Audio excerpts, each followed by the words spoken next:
গতকালকে সংসদ ভবনে আগুন লেগেছে। ব্যাপারটাকে অনেকেই মনে করতে পারেন যে আগুন তো লাগতেই পারে, এটাকে বিচ্ছিন্ন ঘটনা ভাবতে পারেন, এটাকে স্বাভাবিক ঘটনা ভাবতে পারেন, ভাবতেই পারে, আমরা যে কেউ ভাবতে পারি। কিন্তু সংসদ ভবনের মতো অতি গুরুত্বপূর্ণ, সব থেকে গুরুত্বপূর্ণ জায়গাগুলোর একটা এবং সর্বোচ্চ নিরাপত্তা ব্যবস্থার মধ্যে থাকা ভবনে আগুন লাগা, এটাকে কি মানে কি বলবো যে খুব স্বাভাবিক ঘটনা হিসেবে ভাবার শতভাগ কারণ রয়েছে, নাকি এই ঘটনাটা এরকম কারণ ভাবতে আমাদেরকে এক ধরনের বাধ্য করবে যে এরকম ঘটনা এবং সাম্প্রতিক বেশ কিছু ঘটনা, প্রত্যেকটা ঘটনার সঙ্গেই এক ধরনের যোগসূত্রতা রয়েছে এবং সরকারকে বিপদে ফেলতে, দেশকে অস্থিরতার দিকে নিয়ে যেতে এটা একটা পরিকল্পিত চক্রান্ত। সেটা কি, নাকি এটাকে খুব স্বাভাবিক হিসেবেই আমরা ধরে নেব? তদন্তে কি বেরিয়ে আসবে? এখন পর্যন্ত গত কয়েকদিনে যে ঘটনাগুলো একের পর এক ঘটছে, সেগুলোর তথ্য কি আমরা জানতে পেরেছি? চলুন একটু বুঝে ওঠার চেষ্টা করি সংসদ ভবনে আগুনের ঘটনা কেন ঘটলো, কিভাবে ঘটলো, কি বলছে সংসদ কর্তৃপক্ষ। থাকবেন দর্শক। বলছিলাম সংসদ ভবনে আগুন, এটা মানে এটা খুবই মারাত্মক একটা খবর। এই খবরের অন্তরালে অন্য কোনো খবর আছে কিনা সেই ব্যাপারে সরকারকে সচেতন হতে হবে এখনই। গণমাধ্যম কি বলছে, এখন টেলিভিশনের এই শিরোনামটা দেখে নিন। সংসদ ভবন চত্বরে অগ্নিকাণ্ডের ঘটনায় তদন্ত কমিটি গঠনের নির্দেশ। তদন্ত কমিটি গঠনের নির্দেশ দেওয়া হয়েছে। তদন্ত কমিটি গঠন করা হয়নি এখনো।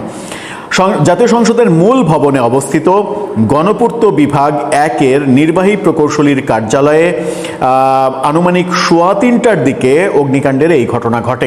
মানে ২৮ তারিখ ৩:৩০টার দিকে এই ঘটনা ঘটে। আবারও বলছি, মূল ভবনে, একেবারে মূল ভবনে গণপূর্ত বিভাগ ১-এর নির্বাহী প্রকৌশলীর কার্যালয়ে। ব্যাপারটা ছেলে খেলার ব্যাপার না। সন্ধ্যায় সংসদ সচিবালয়ের এক প্রেস বিজ্ঞপ্তিতে বলা হয়, অগ্নিকাণ্ডের খবর পেয়ে ফায়ার সার্ভিস ও সিভিল ডিফেন্সের সদস্যরা দ্রুত ঘটনাস্থলে উপস্থিত হন। তারা অল্প সময়ের মধ্যে আগুন সম্পূর্ণ নিয়ন্ত্রণে আনতে সক্ষম হন। এই ঘটনায় কোনো হতাহত হয়নি। অগ্নিকাণ্ডের কারণ তাৎক্ষণিকভাবে নিশ্চিত হওয়া সম্ভব হয়নি। জাতীয় সংসদের ভারপ্রাপ্ত স্পিকার ব্যারিস্টার কায়সার কামাল এবং সংসদ সচিবালয়ের সচিব তাৎক্ষণিকভাবে ঘটনাস্থল পরিদর্শন করেছেন। এ সময় তারা সংশ্লিষ্ট কর্মকর্তাদের কাছ থেকে বিবরণ শোনেন এবং প্রয়োজনীয় নির্দেশনা দেন। আগুন লাগার প্রকৃত কারণ উদ্ঘাটন, ক্ষয়ক্ষতির পরিমাণ নিরূপণ এবং ভবিষ্যতে এ ধরনের ঘটনা প্রতিরোধে প্রয়োজনীয় সুপারিশ প্রদানের লক্ষ্যে একটি তদন্ত কমিটি গঠনের নির্দেশ দেন ভারপ্রাপ্ত স্পিকার। তদন্ত কমিটি প্রতিবেদন পাওয়ার পর অগ্নিকাণ্ডের কারণ এবং সংশ্লিষ্ট বিষয়সমূহ সম্পর্কে বিস্তারিত জানানো হবে বলেও বিজ্ঞপ্তিতে জানানো হয়। এখন দেখার বিষয় যে তদন্ত কমিটি কি খুঁজে পায়। তদন্ত কমিটি কি এটা খুঁজবে যে আগুন কিভাবে লাগলো, নাকি তদন্ত কমিটি এটা খুঁজবে যে এই আগুনের পরিকল্পনা অন্য কোথাও থেকে হয়েছিল কিনা? যদি তদন্ত কমিটি এরকম তথ্য পায় যে এটা শর্ট সার্কিট থেকে হয়েছে, এটা একটা দুর্ঘটনা, সেটা ভিন্ন কথা।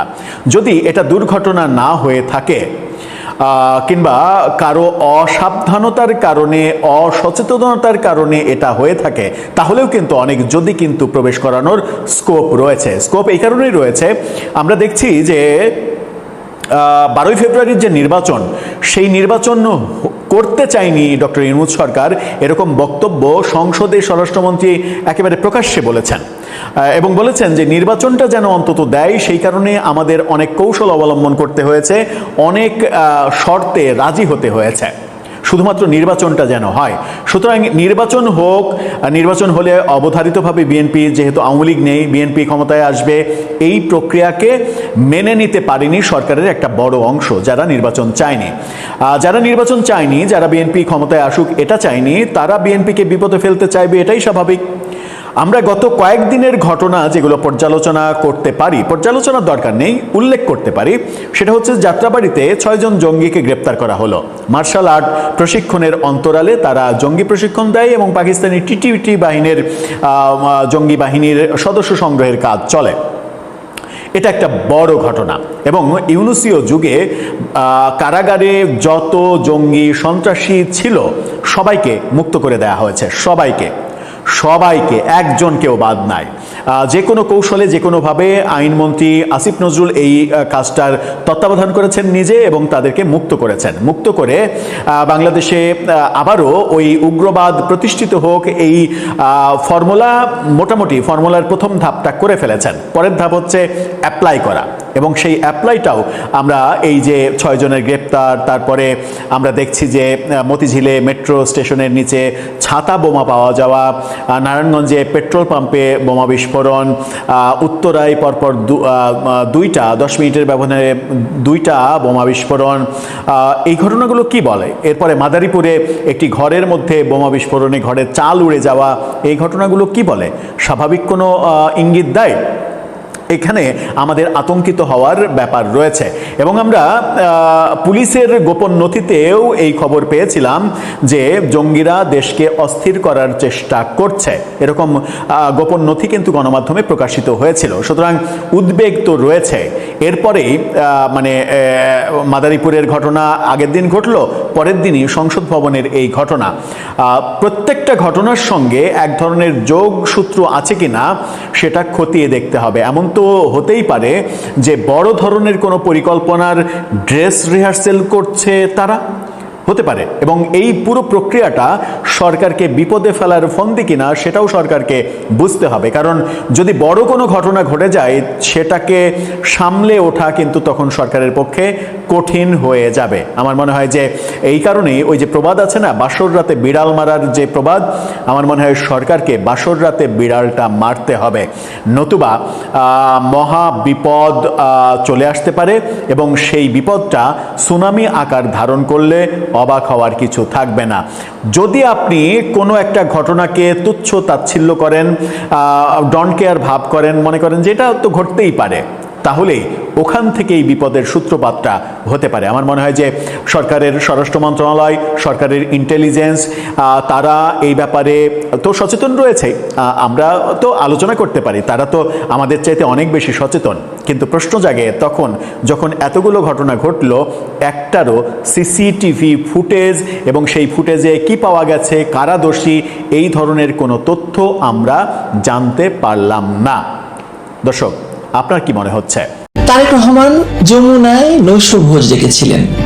নৈশভোজের টেবিল গুছিয়ে নেওয়ার আগেই জামায়াত, এনসিপি এবং তাদের সঙ্গে থাকা রাজনৈতিক দলগুলো সরকার পতনের হুমকি দিতে শুরু করেছে। যে জামায়াত এবং এনসিপিকে মাত্র দিন দুয়েক আগেই প্রধানমন্ত্রীর মিত্র হিসাবে যমুনায় নৈশভোজ করতে দেখা গেল, তারাই এখন জনসভায় দাঁড়িয়ে বলছে লড়াইয়ের জন্য প্রস্তুত হতে হবে, যার যা কিছু আছে তা নিয়ে ঝাঁপিয়ে পড়তে হবে, ঢাকা থেকে ডাক আসবে, ঘরে ঘরে আন্দোলনের দুর্গ গড়ে তুলতে হবে।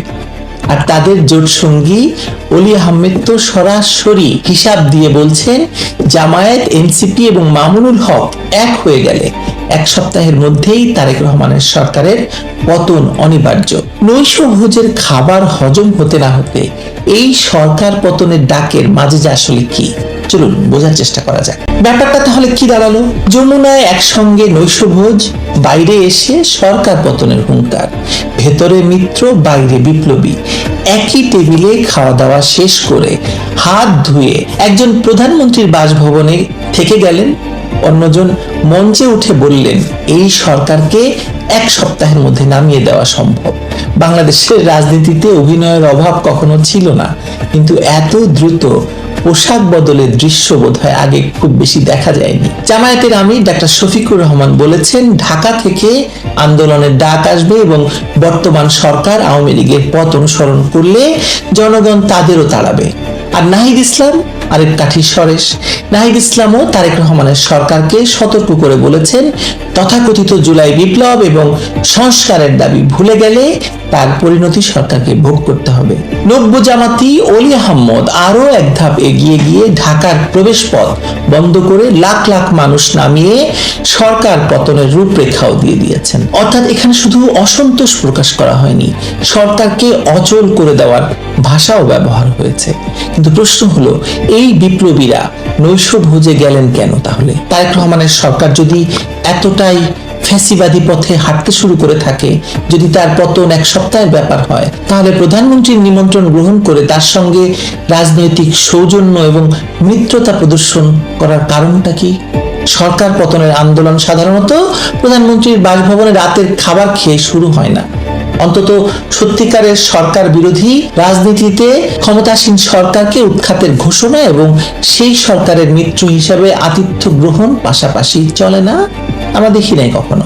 এ কারণে অনেকে বলেছেন বিরোধিতার এই অংশটিও হয়তো পূর্ব নির্ধারিত নাটক। তারেক রহমান সরকার ক্ষমতায় থাকবে, জামায়াত এবং এনসিপি বিরোধী দলের জায়গাটি দখল করে রাখবে, আর দুই পক্ষ মিলে বাংলাদেশের রাজনীতি থেকে আওয়ামী লীগকে দূরে সরিয়ে রাখবে। এক পক্ষ সরকারে থেকে আওয়ামী লীগের রাজনৈতিক কার্যক্রম বন্ধ রাখবে, অন্য পক্ষ রাজপথে দাঁড়িয়ে অভিযোগ করবে সরকার আওয়ামী লীগের প্রতি নরম হয়ে যাচ্ছে। ফলাফল কি?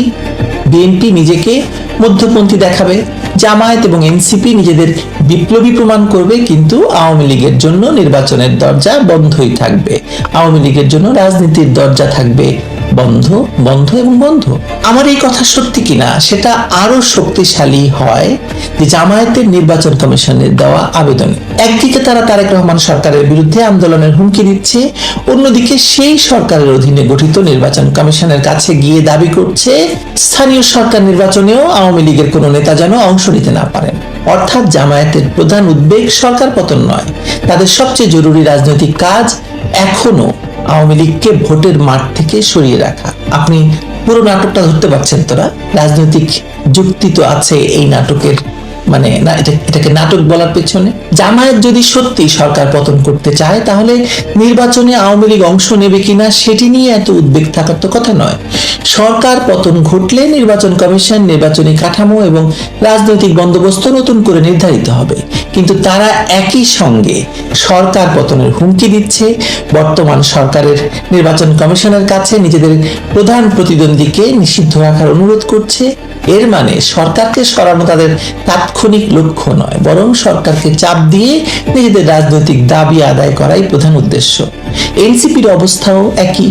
দলটি ভোটের রাজনীতিতে নিজস্ব শক্ত ভিত্তি তৈরি করতে পারেনি, পারার কথা নয়, কারণ এটাকে সবাই শিশুদের সংগঠন বলে জানে, কিন্তু সন্ত্রাসী শিশু বা কিশোর গ্যাং, তথাকথিত জুলাই বিপ্লবের রাষ্ট্রীয় পৃষ্ঠপোষকতা এবং আওয়ামী লীগ বিরোধী আবেগই তাদের প্রধান রাজনৈতিক পুঁজি। আওয়ামী লীগ নির্বাচনে ফিরে এলে এনসিপির প্রয়োজনীয়তা দ্রুত কমে যাবে, কারণ তখন বাংলাদেশের রাজনীতি আবার বড় রাজনৈতিক শক্তিগুলোর প্রতিযোগিতায় ফিরে যাবে। কাজেই এনসিপির জন্য তারেক রহমান সরকারের পতনের চেয়ে আওয়ামী লীগের অনুপস্থিতি অনেক বেশি গুরুত্বপূর্ণ। আমি অনেকবার বলেছি সে কথা। তারেক রহমানেরও এই বিরোধিতাটা প্রয়োজন, এই মিষ্টি মিষ্টি বিরোধিতা। অর্থনীতি, আইন শৃঙ্খলা, প্রশাসনিক অস্থিরতা, মিত্রদের অসন্তোষ এবং শেখ হাসিনার দেশে ফেরার ঘোষণায় সরকার যে বিরাট চাপে রয়েছে, তা তো সরকারের অস্থিরতা, স্পিকারকে ব্যাংকক থেকে অবিলম্বে ফিরিয়ে এনে, নির্ধারিত সময়ের আগে ফিরিয়ে এনে প্রেসিডেন্টকে সরিয়ে দেওয়া প্রমাণ করছে যে সরকার প্রচন্ড ভয়ে আছে, চাপে আছে। এমন পরিস্থিতিতে একটি নিয়ন্ত্রিত বিরোধী শক্তি সরকারের জন্য বিপজ্জনক নয়, বরং খুবই উপকারী। জামায়াত এবং এনসিপি যতক্ষণ সরকার বিরোধী বক্তব্যের কেন্দ্রবিন্দুতে আওয়ামী লীগের বিচার, জুলাই সনদ, তথাকথিত সংস্কারকে রাখবে, ততক্ষণ সরকারের প্রকৃত ব্যর্থতাগুলো আড়ালে থাকবে। এই যে শিশু মৃত্যু হামে মানুষ মারা যাচ্ছে, অসংখ্য মানুষ, সারা দেশব্যাপী আইন শৃঙ্খলার ভয়াবহ অবনতি, এসব নিয়ে তো কেউ কথা বলবে না। কথা বলবে তো এইসব নিয়ে। এই বিরোধী দল তো আসলে শেখ হাসিনা, আওয়ামী লীগ ছাড়া আর কিছু কথা বলে না। বলে খেয়াল করলে দেখবেন বা খেয়াল করলে দেখা যাবে তাদের বক্তব্যেও আসলে আওয়ামী লীগ এবং শেখ হাসিনা অনুপস্থিত নন, সবসময় আছেন। জামায়াতের সমাবেশের ঘোষিত উদ্দেশ্যের মধ্যেই ছিল শেখ হাসিনা এবং আওয়ামী লীগ নেতাদের বিচার এবং তথাকথিত জুলাইয়ের রায় বাস্তবায়নের দাবি। তার মানে তারেক রহমান সরকারের বিরুদ্ধে আয়োজিত কথিত আন্দোলনের মঞ্চ শেষ পর্যন্ত আওয়ামী লীগ বিরোধী রাজনীতির উপর দাঁড়িয়ে আছে। ফলে এটি সত্যিকারের সরকার বিরোধী আন্দোলন, নাকি এটি একই রাজনৈতিক বন্দোবস্তের ভেতরে ক্ষমতা এবং সুবিধার ভাগাভাগির চাপ বাড়ানো, সেই প্রশ্ন তো তুলতেই পারেন এবং তোলাটাই স্বাভাবিক। জামায়াত হয়তো আরো বেশি রাষ্ট্রীয় ক্ষমতা চায়, এনসিপি নিজেদের হারানো গুরুত্ব ফিরিয়ে আনতে চায়, ছোট দলগুলো পদ পদবি এবং রাজনৈতিক স্বীকৃতি চায়। তারেক রহমানও চান তারা বিরোধিতার অভিনয় করুক, কিন্তু এমন সীমার মধ্যে করুক যাতে সরকার না পড়ে যায়, আওয়ামী লীগও ফিরতে না পারে। রাজনীতিতে মতবিরোধ থাকা তো অস্বাভাবিক নয়। মিত্র দল সরকারের সমালোচনাও করবে, কিন্তু একদিন নৈশভোজে মিত্রতা দৃঢ় করা, পরদিন আবার এক সপ্তাহের মধ্যে সরকার পতনের হুমকি দেওয়া, একই সঙ্গে সরকারের নির্বাচন কমিশনের কাছে আওয়ামী লীগকে নিষিদ্ধ রাখার আবেদন করা, এটা সাধারণ মতবিরোধ নয়, এটা আসলে নাটক, খুব সুন্দর রাজনৈতিক ভণ্ডামি, নয়তো ক্ষমতার সাজানো খেলা। এই খেলার সবচেয়ে বড় লক্ষ্য আওয়ামী লীগকে ঠেকানো এবং জনগণের সামনে একটি কৃত্রিম রাজনৈতিক প্রতিযোগিতা তৈরি করা। জনগণকে দেখানো সরকার এবং বিরোধী দলের মধ্যে ভয়ঙ্কর লড়াই চলছে, অথচ উভয় পক্ষ একমত থাকবে সবচেয়ে মৌলিক প্রশ্নে যে আওয়ামী লীগকে নির্বাচনে আসতে দেওয়া যাবে না, শেখ হাসিনাকে দেশে ফিরতে দেওয়া যাবে না এবং জনগণকে পূর্ণ রাজনৈতিক বিকল্প বেছে নেওয়ার সুযোগ দেওয়া যাবে না।